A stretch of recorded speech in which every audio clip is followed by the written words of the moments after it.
The Israeli economy faces its toughest challenge to date due to ongoing conflicts, internal political divisions, and weakened security.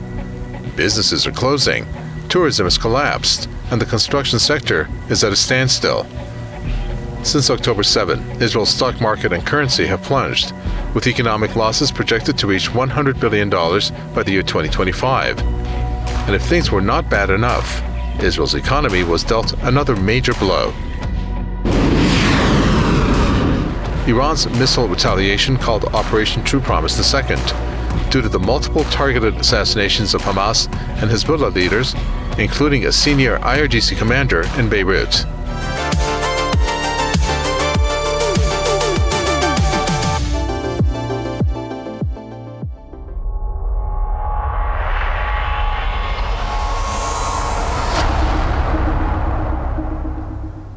As the economy in Israel comes, the momentum downwards was given a boost when Iran executed Operation True Promise II. With 90% accuracy rate, the Israeli regime suffered not only a huge military setback, but now faced more jitters and withdrawals from investment, including increasing migration out of occupied Palestine. In this edition of Economic Divide, we will look at how Iran's operation impacted the Israeli economy and where this economy is headed to. Some of the highlights of this program. First, we're going to take a look at Israel's economic hit, Iran's Operation True Promise II. Over 200 missiles hit in and around Tel Aviv. Israel's economy nosedived as a result. The S&P downgraded credit rating twice. Then Israel's economic crisis. Yes, it is worsening. Israeli economic contraction in many sectors. You have a budget deficit that is 15% of the GDP, with economic stagnation a real possibility. Then Israel's multiple war fronts, the Gaza Strip, Lebanon, and Iran, just to name a few. The cost of the war, $65 billion. One of the consequences, company relocations abroad.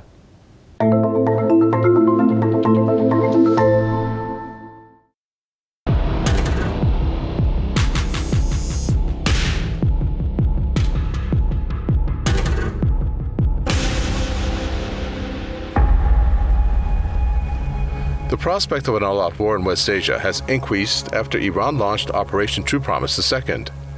Israel has threatened to attack, and that has raised concerns of a disruption to the flow of oil and gas from the region. This is all bad news for the Israeli economy, since any disruption of oil and gas would impact its economy even further.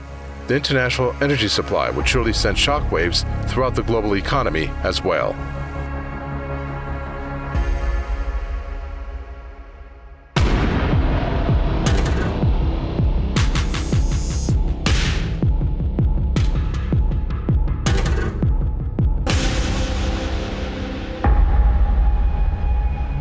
Many Israeli firms, meanwhile, are being banned by prospective companies who pass on doing business with Israeli firms, like in the tech sector. Even Israel has noted that many companies are facing a quiet boycott. Companies are opting not to work with or invest in Israeli firms because it's not worth the headache or the potential backlash when they can choose another technology firm, for example, even if it's inferior. Simultaneously with the sharp increase in security costs and the continuous financing of about 80,000 displaced people from the north and south, and the need to compensate for commercial losses and to finance the huge losses caused by the firing of missiles and drones, the increase in the budget deficit far exceeds the expectations of the Treasury.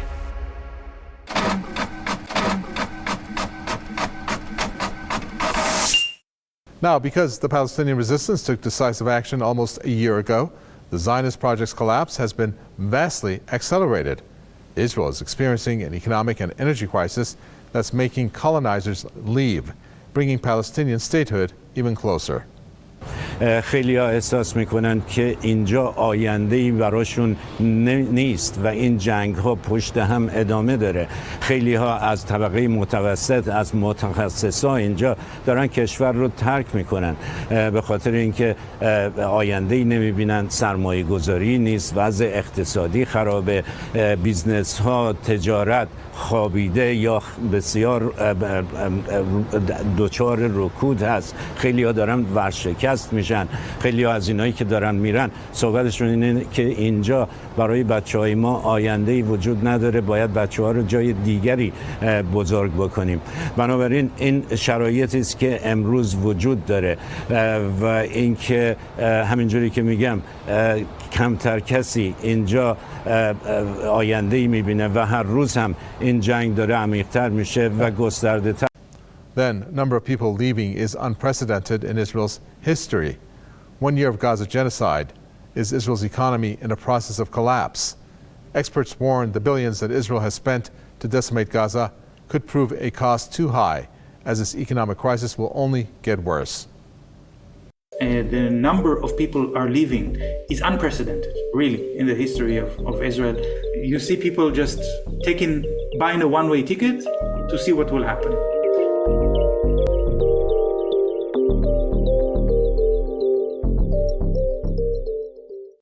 All right, those were some of the social media posts. Interesting that a couple of them indicated how many Israelis are just giving up on their future. They don't see any future that is in occupied Palestine. They're just leaving. That's something that we see recurring time and again. Let me bring our guests in for the first segment of our Q&A.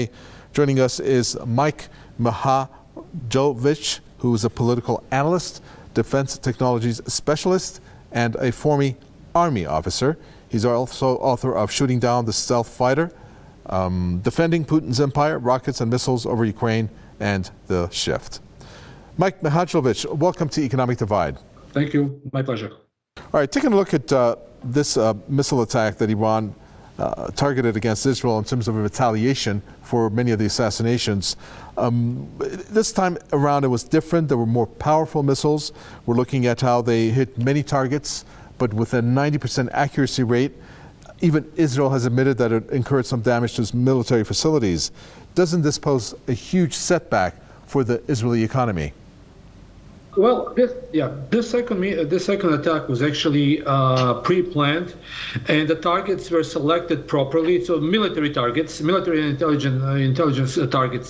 The choice of missiles, it's different than the first time. So more precise, more powerful missiles, and the lesson learned from the first attack is. Iranians, they actually carefully observed how Israeli responded to the first attack. So the first attack was Israelis celebrated that as a very successful defending from those kinds of missiles, but very valuable thing is that lesson learned. So Iranians apply concentric attack, both with the decoys and with the live missiles, with live warheads, and achieve considerable scores. I believe that only 90% was intercepted. Indeed, that stuff that they show like leftovers of boosters or whatever on the territory. Yeah, some of them were hit, but the majority of the warheads, majority of explosives were actually delivered to the proper site. So Tel Nov base was hit very, very heavily. Israelis try to hide it. So if you see in their media, they appeal not to, they order actually to people not to post any videos. So you will not publicly find anything. All right, thank you for that. Let's bring in our next guest. Alan Sabrowski joins us. Alan Sabrowski is a former Director of Studies at the United States Army War College's Strategic Studies Institute. Alan Sabrowski, welcome to Economic Divide. A pleasure. This is something that I can talk on. All right, I'd like to ask you the same question about this Operation True Promise, the second that Iran executed against the Israeli regime, a more powerful one. It targeted military sites only, although it could have targeted civilian targets. But unlike the Israeli genocidal killing machine, it didn't do that. The question to you is, what type of economic impact will this have on the Israeli regime, especially now that we have this specter of war looming in terms of Israel announcing that it will attack Iran? There are two things there. One is that any war with Israel, between Israel and Iran, will be Israel and the United States against Iran. So Israel does not plan on doing it alone, if it does it at all. And anything that it deals with militarily with Iran, it will be a joint operation. although the Israelis may take the lead for cosmetic purposes. In terms of the damage on the Israeli economy, I cannot think of any situation in which any damage to the Israeli economy would not be offset and made good by the United States and those Western European countries which, like the United States, are dominated by their domestic Jewish lobbies. Well, let me ask you this, Alan Sobrowski. I mean, if we want to take a look at the multiple war fronts that the Israeli regime is facing, we're looking at now the invasion of Lebanon. I mean, that's something that's a war. I mean, it's not only land, but it's also via air. These are not just military skirmishes on air, for example. So the specter of Israel being involved in another war that may go into other wars, how will that impact Israel's economy, present and future? It has, I'm very sure of it, and for exactly the same reason I mentioned just a moment ago. It understands that whatever losses economically it takes from its own actions, that it will be protected from itself by the countries overseas, the United States, Britain, France, others, over which it has effective control. And that gives it a degree of flexibility that most other countries don't have. In fact, all other countries don't have. No country other than Israel in the world has domestic lobbies in other countries powerful enough to dictate their policy. And so many of in the case of the United States, so many of the government officials are dual Israeli citizens that it is, for all practical purposes, a government in exile, if you wish, for the Israelis. And it's something that they can count upon to support them financially and militarily, if it comes to that, rather than see them lose and go under. Time now for the Info News section of the program. First up, jitters in the oil market, particular countries in the West Asia region, because of the supposed attack by Israel against Iran after Operation True Promise, which was leveled against the Israeli regime. Now, they've asked the U.S. to stop Israel from doing that. They have argued that bombing Iranian oil facilities, one of the scenarios that the Israeli regime has said is under consideration, would disrupt the U.S. election. They also fear that Tehran could target their production facilities and disrupt global markets. Well, Iran has stated if the Persian Gulf states open up their airspace to Israel, that would be an act of war. Next, Germany's economy. That was one of our picks. Why? Because the industrial orders have collapsed. Analysts are warning that the EU's largest economy could suffer another recession. Orders for capital goods and intermediate goods have fallen by 8.6% and 2.2% respectively for the month of August compared to July. Next up, two economies here is our pick, Egypt and Israel, where the question was asked in this entry, how did Egypt and Israel's economies do in a year of, they call them the Houthi attacks, we call them the Ansarullah movements. Well, traffic through the Suez Canal has slowed, driving the cost of goods up and impacting the two countries' economies. It has diverted 12% of the world's trade through the Suez Canal, including about 40% of Asia-Europe trade impacts of the world economy. Next up, we're looking at the economic damage because of a storm by the name of Milton that occurred in the U.S. This hurricane dealt an estimated $160 billion of an economic damage and losses because of it.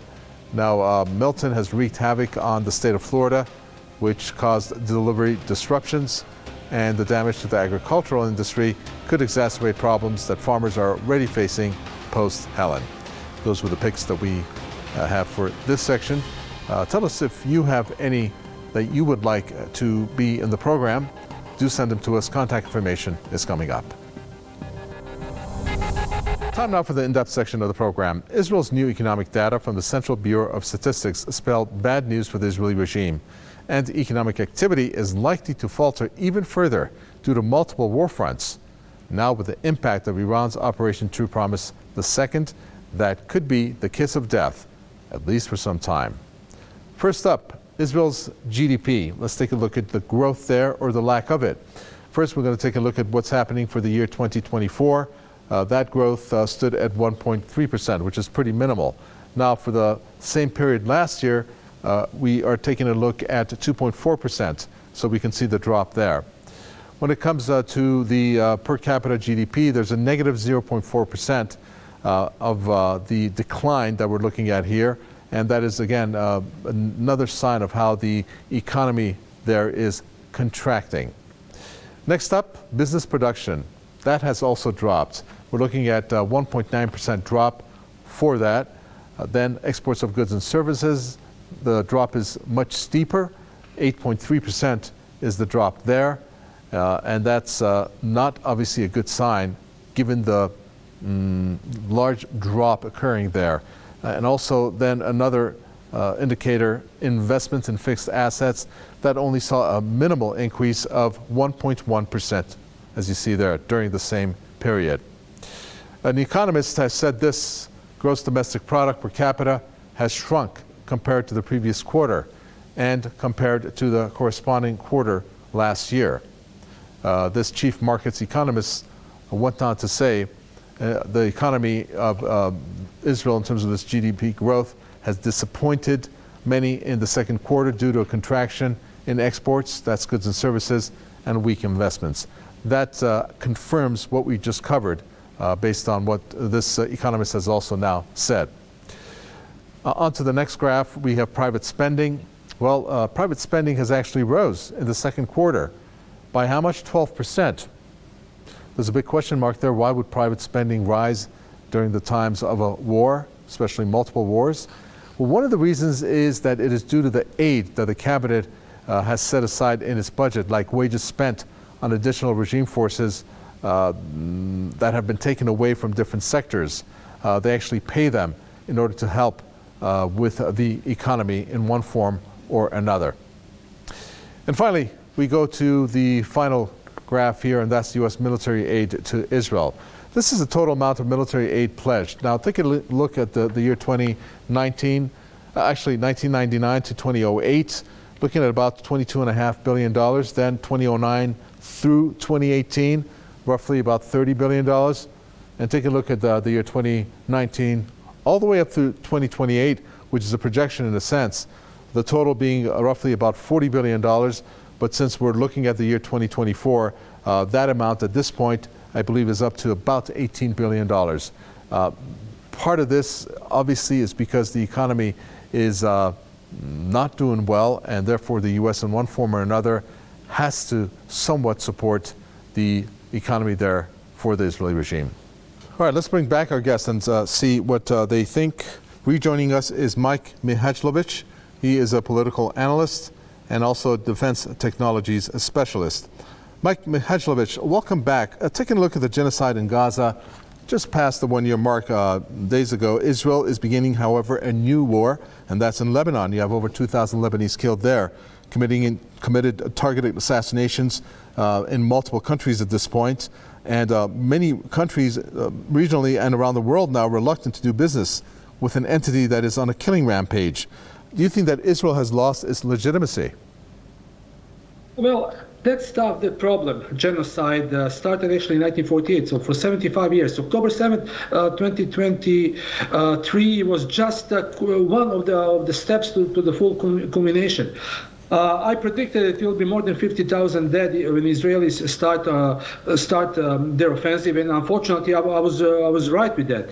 In Lebanon, they're applying the similar things. So Israelis targeting, but Israelis using this to target basically whatever they suspect that may be hiding resistance fighters. So that this will continue in Lebanon for the time being. We'll see, maybe it will be some large-scale land incursion in. Time will tell. But doing this, it is a big problem for Israel, because in the eyes of the majority of the world, they're really losing credibility. They will always have credibility, let's say, in the NATO countries, because those governments there, and in some Arab nations. I'm not going to name them now, but in general, yes, the stuff what they're doing to the civilian population is really downgrading their credibility to the very low level.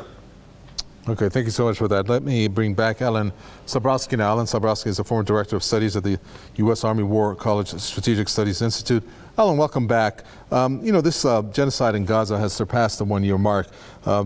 As bad as that is, Israel is beginning a new war adventure in Lebanon, which, based on the death tally there, over 2,200, we're looking at maybe another genocide to take place, another copycat operation like in the Gaza Strip.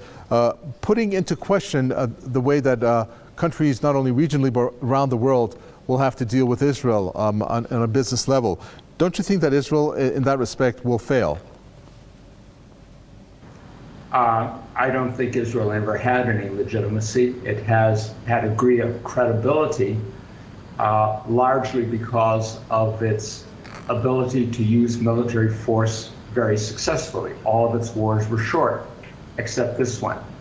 And the important thing about the fighting in Gaza is that it has gone past a year, and they see no sign of it ending. The spread of conflict and assassinations, parenthetically, the United States and Israel have a great affinity for assassinations. I've always been surprised that other countries don't return the favor, particularly to dual Israeli citizens in the US government. But I think with all of the conflicts spreading around the region, Israel is essentially marking time. It's marking time until the resolution of the US presidential election and, of course, congressional elections at the same time. Whether Harris, the Democrat, is elected, she was vice president, so she couldn't be reelected, or Trump is elected, will make a difference to the Israelis. Trump would be, I think, far more likely to give them military support than Harris would, but Harris and Trump would have almost identical cabinets in terms of the percentage of dual Israeli citizens with senior positions, and neither one of them would be willing to see Israel go under, no matter how many conflicts it wages.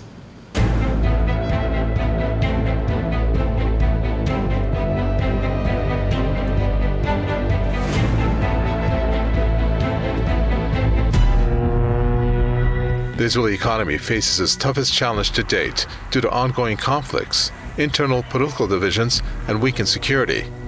Businesses are closing, tourism has collapsed, and the construction sector is at a standstill.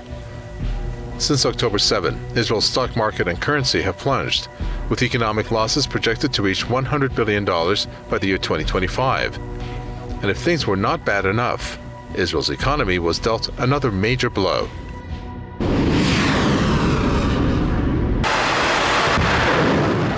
Iran's missile retaliation, called Operation True Promise II, due to the multiple targeted assassinations of Hamas and Hezbollah leaders, including a senior IRGC commander in Beirut.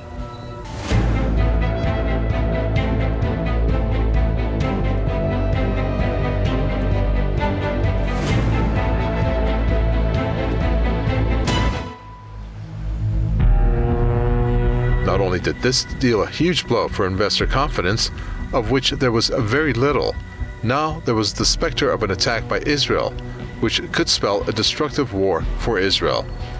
The Israeli economy is now suffering from huge decrease of investment, with many businesses opting to move their businesses abroad. Even before the U.S.-Israeli genocidal onslaught, almost 70% of Israeli startups took steps to relocate parts of their operation outside of Israel due to the so-called judicial overhaul.